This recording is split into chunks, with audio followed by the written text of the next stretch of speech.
Good morning all of you. चलिए हम लोग इतिहास पढ़ रहे थे तो इतिहास में जो है हम लोग सिंधु घाटी सभ्यता तक जो है पढ़ लिए थे।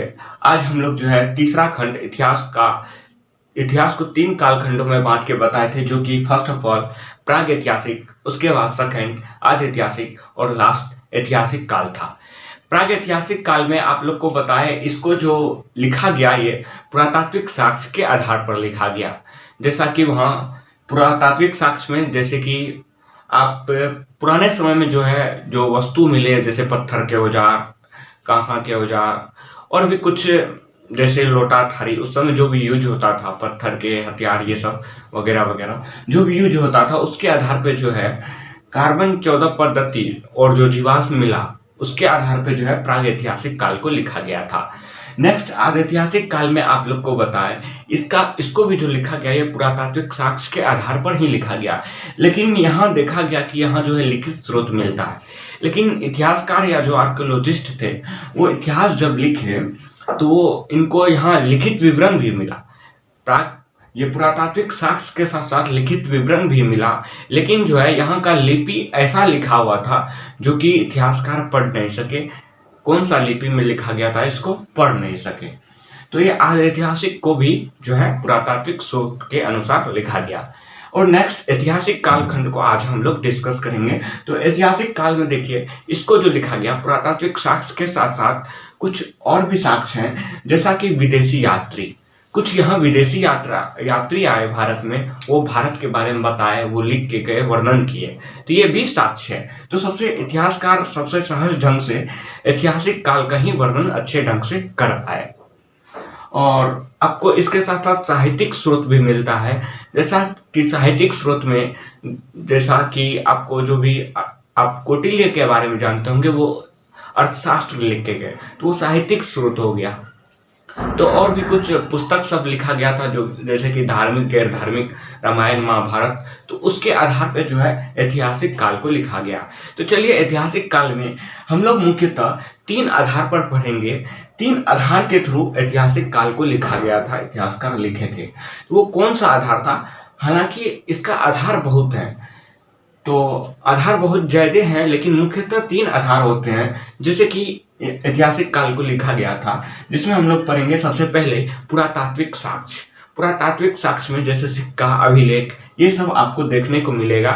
आगे आपको बताएंगे भी सिक्का का इतिहास, अभिलेख का इतिहास। फिर नेक्स्ट है विदेशी यात्री। क्या है? विदेशी यात्री। विदेशी यात्री में ह्वेनसांग, फायान, ये सब आए थे चीन से, भारत की यात्रा किए थे, वो भारत के बारे में बताए, अपने पुस्तक में लिखे, तो वो सब जो आए यहाँ इसका वर्णन किए, तो वो भी ये ऐतिहासिक काल में आता है। ये सब साक्ष्य है ऐतिहासिक काल को लिखने का। फिर नेक्स्ट है साहित्यिक स्रोत। साहित्यिक स्रोत में आपको देखिए पुस्तक आता है, जैसे कि अर्थशास्त्र जो कौटिल्य के द्वारा लिखा गया था, वो कैसा पुस्तक था? गैर धार्मिक था, लेकिन वो कौटिल्य के द्वारा जो लिखा गया था ये राजतंत्र पे लिखा गया, पॉलिटिक्स के आधार पर लिखा गया था, कैसे राज को चलाया जाता है, तो ये साहित्यिक स्रोत में आ जाता है। तो ऐतिहासिक काल को पढ़ने के लिए मुख्यतः तीन स्रोत हैं, पुरातात्विक साक्ष्य, विदेशी यात्री और साहित्य। ठीक है, देखिए साहित्य में जो है हम लोग, साहित्य में दो टाइप से होते हैं। साहित्य में दो टाइप के पुस्तक होते हैं जिसके आधार पर लिखा गया। एक होता है गैर धार्मिक, एक होता है धार्मिक। गैर धार्मिक और धार्मिक। गैर धार्मिक में आपको बताया अर्थशास्त्र द्वारा लिखा, अर्थशास्त्र जो पुस्तक लिखा गया है कौटिल्य के द्वारा, ये गैर धार्मिक पुस्तक है। इसमें कोई भक्ति विवरण का चर्चा नहीं है, कोई भगवान का चर्चा नहीं है, ये राजतंत्र के आधार पर है, राज्य को कैसे चलाया जाता है इसके आधार पर लिखा गया है, तो यह गैर धार्मिक पुस्तक है। और भी कई सारे पुस्तक हैं। फिर साहित्यिक में एक आता है धार्मिक पुस्तक। धार्मिक के आधार पर, धार्मिक में आपको जैसे रामायण हो गया, महाभारत हो गया, सुत्त पिटक हो गया, ये सब धार्मिक में आता है। अब देखिए धार्मिक को भी जो है दो आधार पे हम लोग बांटते हैं। जैसे देखिए धार्मिक में एक होता है ब्राह्मण, दूसरा होता है गैर ब्राह्मण। जो ब्राह्मण होता है उसको मुख्यतः हम लोग हिंदू धर्म से जोड़ते हैं। जो हिंदू धर्म के होते थे उनको ब्राह्मण कहा गया, जो हिंदू धर्म के होते थे उनको ब्राह्मण कहा गया। गैर ब्राह्मण में उसको रखते हैं जो हिंदू धर्म से बाहर होते हैं, जैसे जैन, बौद्ध। तो उस समय जो है मुख्यतः 3 धर्म चल रहे थे, एक जैन धर्म, एक बौद्ध धर्म, एक हिंदू धर्म। तो हिंदू धर्म में ब्राह्मण को, और जो गैर ब्राह्मण होते थे वो जैन धर्म और बौद्ध धर्म में था। तो कुछ जैन धर्म के पुस्तक और बौद्ध धर्म के पुस्तक हम लोग पढ़ेंगे, जैसे सुत्त पिटक सब, और हिंदू में रामायण, महाभारत, गीता। तो ये सब हम लोग पढ़ेंगे। तो धार्मिक में ब्राह्मण और गैर ब्राह्मण होता है। तो इनके आधार पर जो है ऐतिहासिक काल को लिखा गया इतिहास में। तो ये सब हम लोग आगे पढ़ेंगे।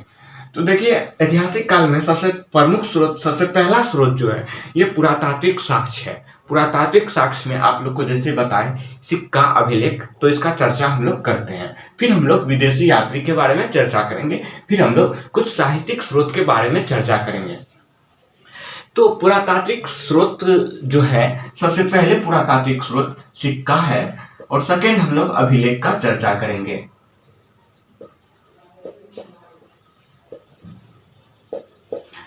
तो फर्स्ट ऑफ ऑल हम लोग जान लेते हैं कि सिक्का का इतिहास क्या रहा है।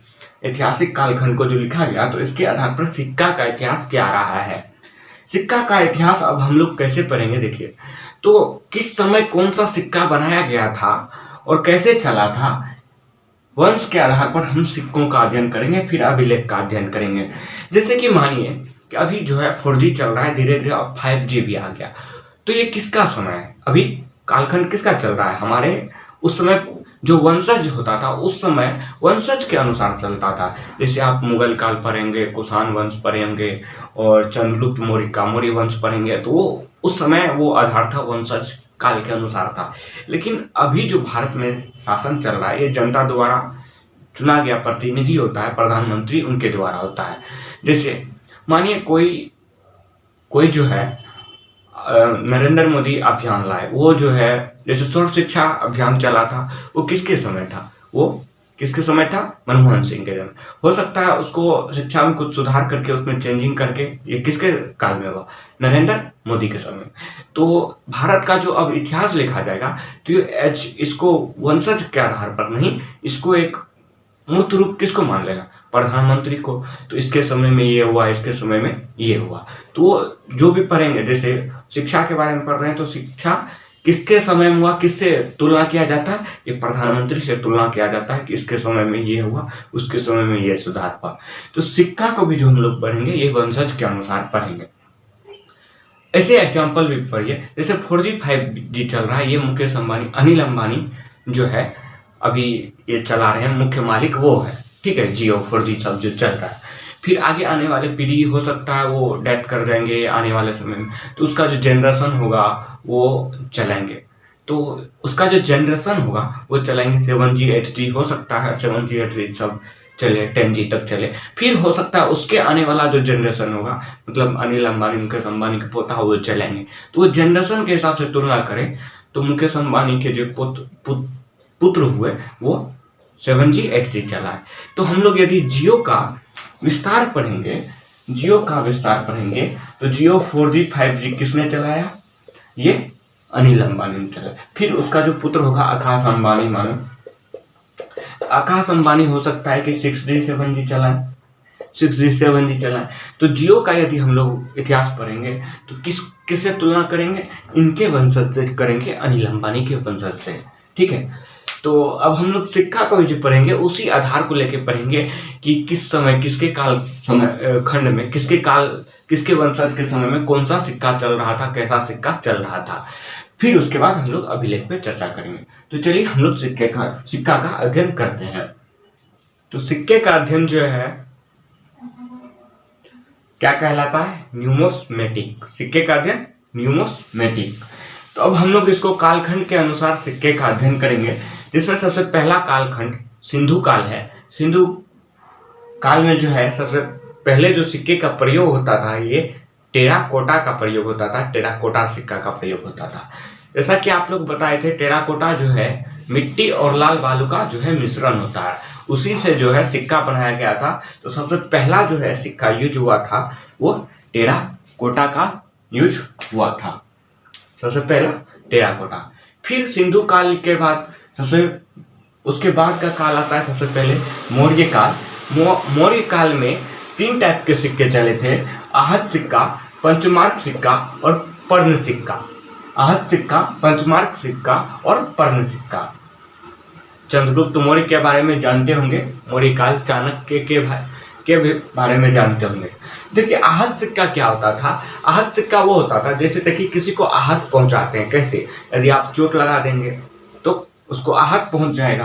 तो ये आहत सिक्का में क्या होता था, उसको थकुच के जो है थकुचा जाता था, थकुच करके सिक्का बनाया जाता था, इसलिए उसको क्या कहा गया, आहत सिक्का कहा गया। फिर नेक्स्ट है पंचमार्क। ये पंचमार्क क्या होता था, यहाँ 5 धातुओं का जो है मिश्रण होता था, 5 धातुओं को मिला करके जो है ये पंचमार्क बनाया गया था। तो ये पंचमार्क सिक्का हो गया। हालांकि देखिए आहत सिक्का और पंचमार्क सिक्का में ज्यादा कोई फर्क नहीं था, इसको भी जो है उसी तरह आहत पहुंचा करके ठोक पीट करके बनाया जाता था। पंचमार्क सिक्का देखिए जैसे 5 धातु था, तो सब धातु को मिलाएंगे तो कुछ आप पढ़ेंगे होमोजीनस मिक्सचर और हेट्रोजीनस मिक्सचर। तो हेट्रोजीनस मिक्सचर क्या होता है, वो क्या होता है कि एक दूसरे में सम्मिलित नहीं होता है। तो ये 5 धातु था जो एक दूसरे में सम्मिलित नहीं हो पाता था, जिसको थकुच के बनाया जाता ताकि सब धातु आपस में चिपक जाए। तो ये इसको भी आहत पहुंचा दिया जाता था पंचमार्क सिक्का को। ये दोनों में ज्यादा फर्क नहीं है। तो 5 धातुओं का मिश्रण से बना हुआ ये पंचमार्क था। फिर नेक्स्ट है पर्ण। ये पर्ण सिक्का में क्या होता था, चांदी के कुछ अंश होते थे ये पर्ण सिक्का में। तो मौर्य काल में 3 सिक्के चले, आहत सिक्का, पंचमार्क सिक्का और पर्ण सिक्का। फिर आता है यूनानी काल। देखिए यूनानी काल में क्या होता है, भारत में जिस समय विदेशियों का आक्रमण हुआ, सबसे पहला आक्रमण जो है यूनान किए। यूनान में आपको पता होगा मोहम्मद गजनवी के बारे में। तो मोहम्मद गजनवी के समय जो है यूनानी काल चल रहा था। वो जब भारत में आए तो उसको कहा गया, इंग्लिश में कहते हैं इंडो ग्रीक, और हिंदी में आप कह सकते हैं हिंदी यूनानी। यहाँ आकर के बसे तो इसलिए उसको आके हिंदी यूनानी कहा गया, इंडो ग्रीक कहा गया। तो वो लोग जब आए तो कौन सा सिक्का चला है, सोने का सिक्का। तो सोने का सिक्का सबसे पहला किसके कालखंड में चला, यूनानी काल के समय में चला। फिर उसके बाद आता है कुषाण काल। कुषाण काल में जो है शुद्ध सोने का सिक्का चलाया गया। इस समय यूनानी जो है आए थे, सोने का सिक्का प्रयोग किए। तो इस समय बाहर से आए थे तो कहाँ ज्यादा सोना होगा तो वो पता नहीं होगा। तो उस समय जो है कुछ अशुद्ध सोना का सिक्का चला था, लेकिन उतना भी शुद्ध नहीं था। 100% शुद्ध कब होता है, कुषाण काल में आके। तो शुद्ध सोने का सिक्का किस समय चला, ये कुषाण काल में चला। कुषाण काल में किसके समय, स्कंदगुप्त के समय जो ये शुद्ध सोने का सिक्का चलाया गया। फिर नेक्स्ट आता है गुप्त काल।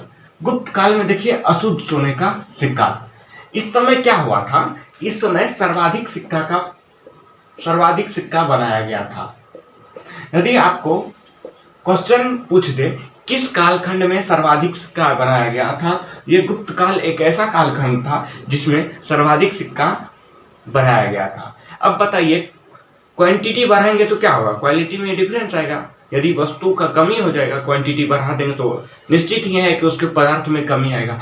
तो इस समय क्या क्या ये सोने का सिक्का बनाया, हुआ क्या कि ये पहले से कुषाण काल के समय ही शुद्ध सोने का सिक्का बन गया था। और तो सोना का यूज, मतलब सोना का जो है ये सोना जो पदार्थ होंगे उसमें कमी आ जाएगा। तो यहाँ जो है सर्वाधिक सिक्का बनाया गया और क्वांटिटी को बढ़ा दिया गया, तो अशुद्ध निश्चित होगा क्योंकि उतना सोना लाएंगे कहाँ से। हालांकि भारत को सोने का चिड़िया कहा जाता है, लेकिन इतना ज्यादा प्रयोग किया जा रहा है तो यहाँ क्वांटिटी बढ़ा है तो क्वालिटी में कमी आएगा। इस समय जो है अशुद्ध सोने का सिक्का प्रयोग होता है। तो सर्वाधिक सिक्का का प्रयोग गुप्त काल में मिलता है और अशुद्ध सोने का सिक्का जो है गुप्त काल में बनाया जाता है। फिर देखिए नेक्स्ट है शुद्ध चांदी का सिक्का। अभी तक चांदी का सिक्का नहीं मिला है। हालांकि पर्ण में जो है चांदी का अंश मिला था, लेकिन शुद्ध चांदी का सिक्का किसके काल में बनाया था, यह गुप्त काल में चंद्रगुप्त द्वितीय के काल में बनाया गया था शुद्ध चांदी का सिक्का। फिर नेक्स्ट आता है मयूर शैली का सिक्का। ये मयूर शैली का सिक्का में क्या होता है, सिक्के पे जो है मयूर का चित्र बना हुआ था। तो ये गुप्त काल में ही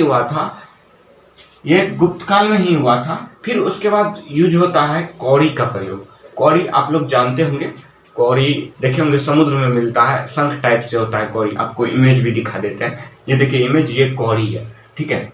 ये कौड़ी का प्रयोग जो है गुप्त काल में हुआ था। तो अभी तक में देखिए सिंधु काल में टेराकोटा, मौर्य काल में आहत पंचमार्क पर्ण, यूनानी काल में सोने का सिक्का, कुषाण काल में शुद्ध सोने का। शुद्ध सोने का सबसे पहला प्रयोग कुषाण काल में हुआ था, अशुद्ध सोने का गुप्त काल में। और सर्वाधिक सिक्का किस काल में बनाया? गुप्त काल में। शुद्ध चांदी का सिक्का सबसे पहले गुप्त काल में, मयूर शैली का सिक्का गुप्त काल में। दिस इज वेरी इंपॉर्टेंट, मयूर शैली का सिक्का गुप्त काल में, और सर्वाधिक सिक्का ये गुप्त काल में। और सबसे हर एक एग्जाम में पूछा जाता है, जो वेरी वेरी इंपॉर्टेंट क्वेश्चन है, सिक्के का अध्ययन क्या कहलाता है? न्यूमोस्टिक, ठीक है, न्यूमोस्टिक।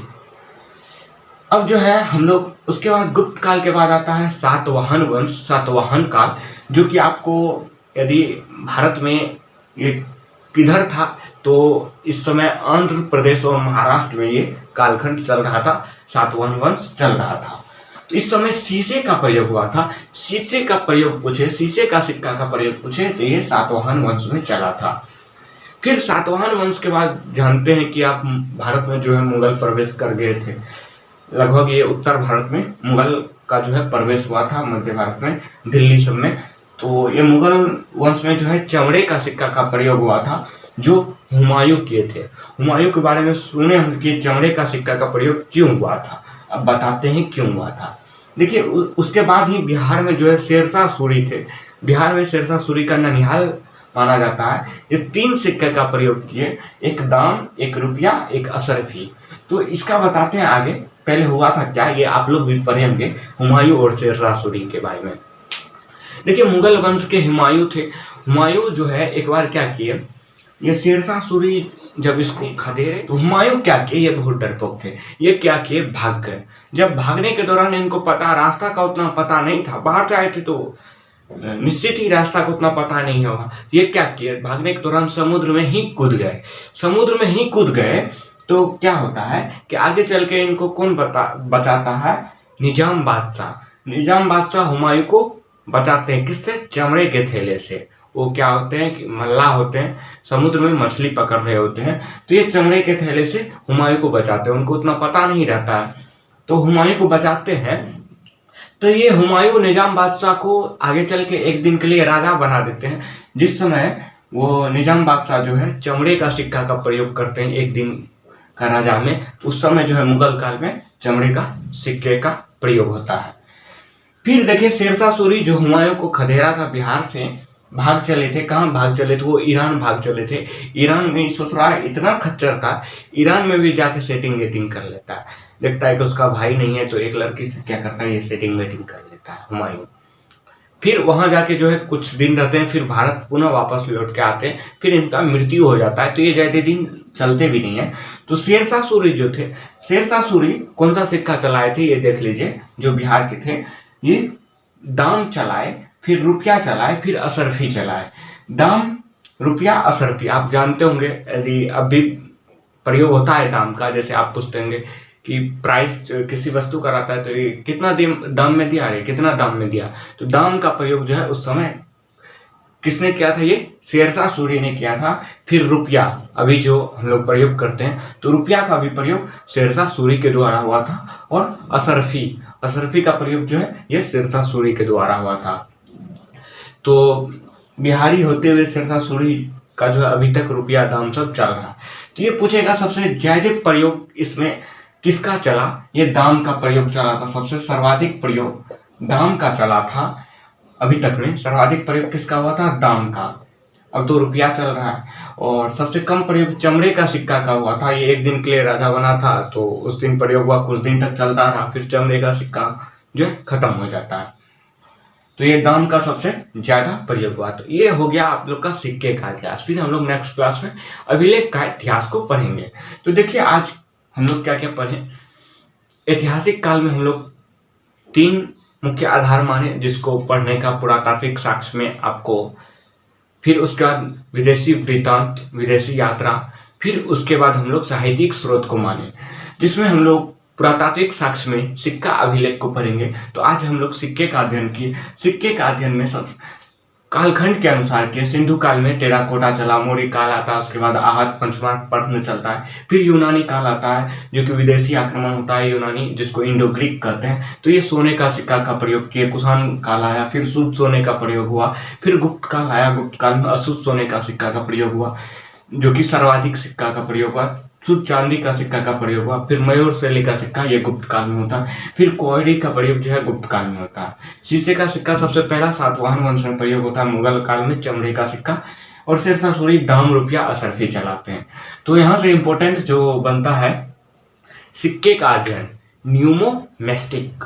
न्यूमोमेस्टिक सिक्के का अध्ययन क्या कहलाता है? न्यूमोमेस्टिक। और पूछेगा इसमें सोने का सिक्का का सबसे पहला प्रयोग यूनानी, शुद्ध सोने का सबसे पहला प्रयोग कुषाण काल और शुद्ध चांदी का सिक्का का प्रयोग गुप्त काल में, मयूर शैली सिक्के का प्रयोग गुप्त काल में। जो इम्पोर्टेंट है, शीशे का सिक्का का प्रयोग सातवाहन काल में और दाम का प्रयोग शेरशाह सूरी, रुपया असरफी का प्रयोग शेरशाह सूरी का। इतना हो गया आपको। तो सिक्का का अध्ययन जो है हम लोग कंप्लीट कर चुके हैं। फिर नेक्स्ट क्लास में आपसे मिलते हैं, अभिलेख के बारे में चर्चा करेंगे। बाय।